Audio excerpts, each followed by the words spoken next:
It's a designation. It's really a designation, and us understanding that we are a different ethnic group. We have a different lineage than other people that's very unique and very exceptional. And we're basically acknowledging our lineage. So that's what that is. That makes sense? So Black Americans, African Americans, no longer the lineage. No, that term, African American, doesn't work. That term doesn't work at all because it's too broad. And we are not African Americans. Do you understand that? We're not African Americans. So you really don't believe that you did not descend from slavery? We are descended from slavery. Of course we are. That's where the confusion comes at. So what do you mean you're not African Americans? I am not an African American. Are you African American? Yeah, I'm black. Where in Africa did you or your family live? Well, my ancestry says the Congo, Benin, Togo, Ghana, um, Ireland, British. That's your 23andMe account. hmm Culturally, do you remember any And then family when I did my members? lineage, I found I think a British man. Mm-hmm. Yeah, Do you know that that's going most to the 1700s. But okay, that's your 23andMe account. Do you know almost everybody on the planet's 23andMe account will say the same thing almost? It will trace back to those same areas. Do you realize that, ma'am? mm, but then my mom's side traced back to no, because she's Haitian, and her side was pretty correct too. Ma'am, like hmm I said, do you know everybody's 23andMe account, their DNA will trace back to those same places? Everybody. So that's kind of a broad net. And since everybody's name or lineage will trace back to those areas, does that make everybody African American? But like for instance, I took two tests. Ma'am, 23andMe ma'am, traced it back. ma'am. All right, Can you carry answer, on, ma'am? carry on. I'm not being hostile. I just want to bring Yeah. clarity. So, do you think because everybody's DNA will trace back to Africa, would that Mm. make everybody African American?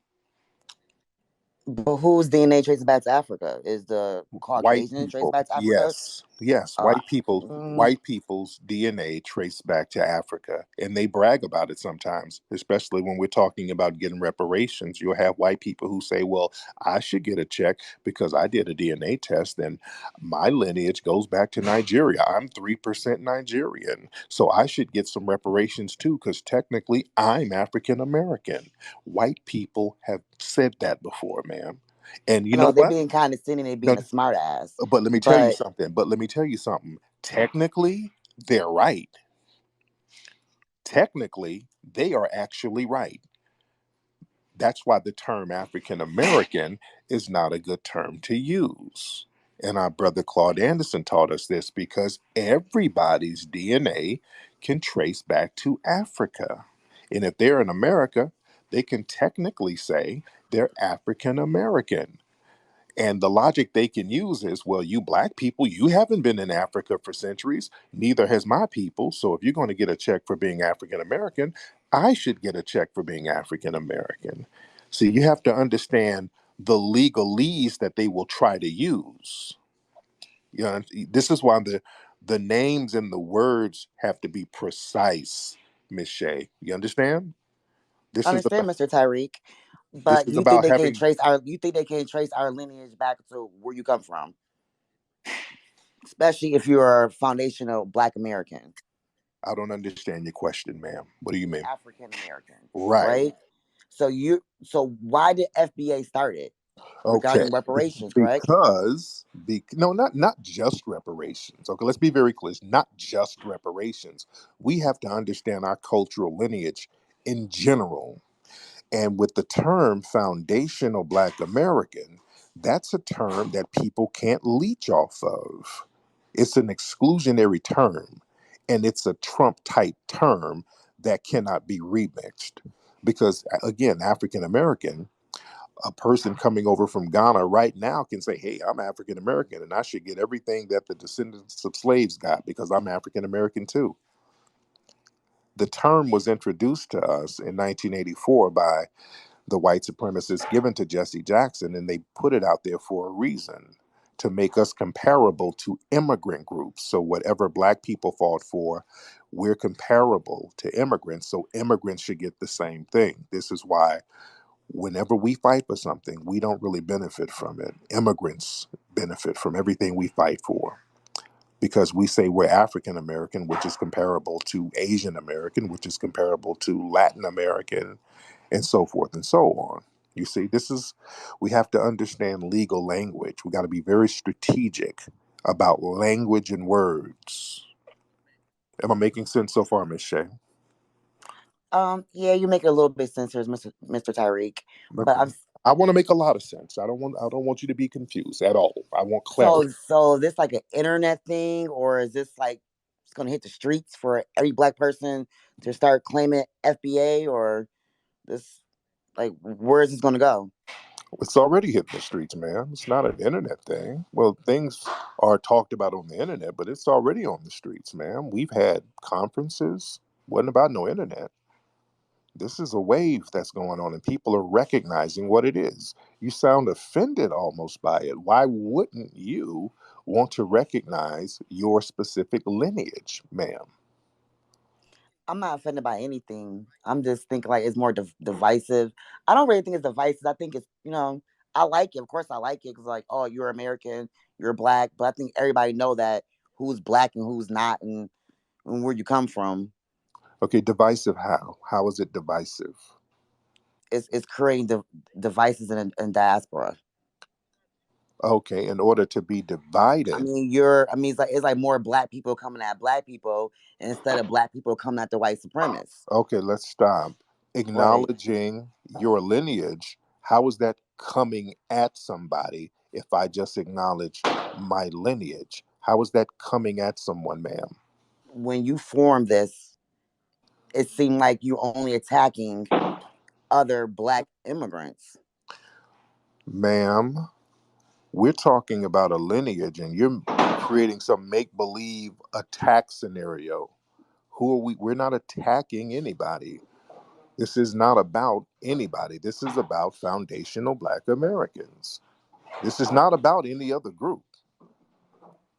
We're not concerned with other groups like that when it comes to our social and political and cultural significance. Just acknowledging our culture, if that's an attack, is everybody attacking us when they do it? Because if that's an attack, we get attacked all the time, ma'am. All of these other groups attack us daily with their culture. They exclude us from acknowledging or being a part of their culture. Oh, So, trust me, I know. They said we have no culture. I'm always on the internet right, arguing regarding that. right. So, yeah, that's an attack. We're not attacking them because they really have nothing for us to attack. We're just acknowledging our cultural heritage. That's it. Now, other people, they'll hop in our spaces and try to argue and gaslight and center themselves, but that's not us attacking them, even on the internet. And we've done conferences. We did a conference down in Atlanta, huge conference, sold out conference, an FBA conference. Nobody was attacked. In fact, we invited people from the diaspora. This is some real stuff going on here. So nobody's attacked. See, every time, look, we as foundational Black Americans, we're so used to opening up our lane and letting everybody eat off us. When we stop doing it, there's a guilt complex in certain Black people, as if we're being hostile because we're so used to being exploited. Shay, you don't have to be exploited. You don't have to open yourself up so other groups can eat off us. It's okay for us to do something for our own cultural and lineage group, right? Yeah, you're absolutely correct. Okay. But this is seem more like political. It's like every time election year come around the last 40, I say last like 20 years since 9/11 happened. It's like everything has come more political and strategic, and it's always an agenda behind something. I'm just seeing as I hope it is not agenda behind this as well.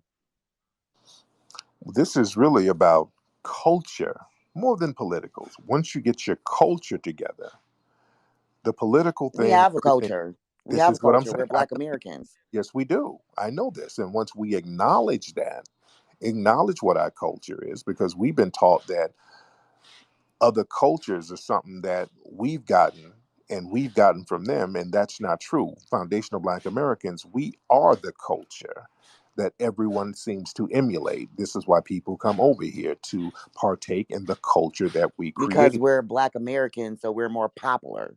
Right, So of course that we're right. Americans. So America is the number one country, and so anything that comes with that, and especially it was two cultures that form America. I mean, excuse me, well, three: Native Americans, Black, and European. So, and by us was used to being the second minority. We're popular, so and we're American. But now we're no longer. We're the what fourth on the caste system. So I'm just saying, like, is this going to help us out of that, or is just another Want trendy to give thing us going on? reparations? They don't. If they did, they would have done it already. The Democrats want to come up with ways to create or continue the benign neglect policy where they undermine us. And what the Democrats are doing now, and this is the dangerous part, they're trying to figure out a way to give something to everybody and call it reparations. This is the new trick bag they're doing. So they want to do something like, well, we're going to give some housing vouchers and call that reparations, but we keep calling them out. See, that's going to undermine us. See, my thing is, I can deal with the Republicans. You just give me a straight up no. All right, cool. I'm gonna put some stuff together to get a hard yes. You give me a hard no. Let's put some stuff together and some policies and some strategies together to get a hard yes. I don't want a fake yes from the Democrats. A fake yes is worse than a hard no. So the Democrats would do something like, well, we're going to give y'all reparations, crack pipes. That's your reparations. They're so deceitful and contemptuous to foundational Black Americans. They're doing stuff like that already. They're doing stuff showing utter contempt for foundational Black Americans. And they want to undermine us the same way they did with affirmative action. Affirmative action was supposed to be something for foundational Black Americans. Then they said, hey, you know what? Instead of just giving it to Black people, let's give it to minorities because Black people aren't the only people who's hurt. And who's a minority? White gay people, white Hispanics, Asians, white women, and everybody got a piece of it, and ultimately that undermined us. And when we said, hey, we need something, they can say, well, man, come on, we just gave you affirmative action, what else do you Negroes want? They're going to do the same thing with reparations if we let the Democrats play this game with us. They're going to let everybody get a piece of it, say that it's going to be for everybody who was aggrieved. And when we say, hey, damn, we need something, they'll say, well, hey, man, we gave y'all begged for reparations. We gave it to you. So what more do you want? I mean, well, damn it, you just keep complaining. So the Democrats are the worst right now. Us pulling out of the process altogether would be the most strategic thing. We got time. We don't just grab a whack bag that's already flawed. If we're going to get something, let's take our time and make sure we get it the right way. And the Democrats, they can crash and burn to hell for all I care right now because they are the worst. And we have time, so we're not in a rush. You feel me? The HR 40 is a big stalling tactic, man. It's a nothing burger. Let's say they pass it tomorrow. Then what? All they're going to do is have another commission to study. There's nothing tangible in that thing. It's a stalling tactic, sir. Stalling is a deflection. They don't have to stall. They can get this stuff done overnight, man. Afghanistan refugees didn't get a study. These are non-citizens. They didn't have all this plebiscite talk, sir. They got money. They ain't even citizens. Asians, with that Stop Asian Hate, they start writing executive orders giving tangibles to these people. Latinos, some of their children who were separated at the border, wasn't no study. They got tangibles for these people. Man, white LGBT people, they're talking about giving reparations in tangible forms to white LGBT people who were discriminated against. No study. None of this We got to study for 15 years and do a plebiscite and do all of this bickering back. Man, please, they can get this stuff going on right now. All of this stuff is a stalling tactic, man, to keep us on the Democratic treadmill while we support everybody else and not get nothing for ourselves. We ain't on the treadmill no more, bro. Bro, it's over. It's done. We're off. Either they're going to have to cough up some bread right now, or we'll let that shit crash and burn. That's why they're trying to cobble together some new Democratic base that they don't have, because we have been the base of the Democratic Party. We've been floating the Democratic Party for the last 50 years. They do not have another base. So I say we should let them crash and burn, sir, if they don't give us tangibles right now in the form of money, like they've been doing everybody else. No study, no plebiscite, nothing. Money right now.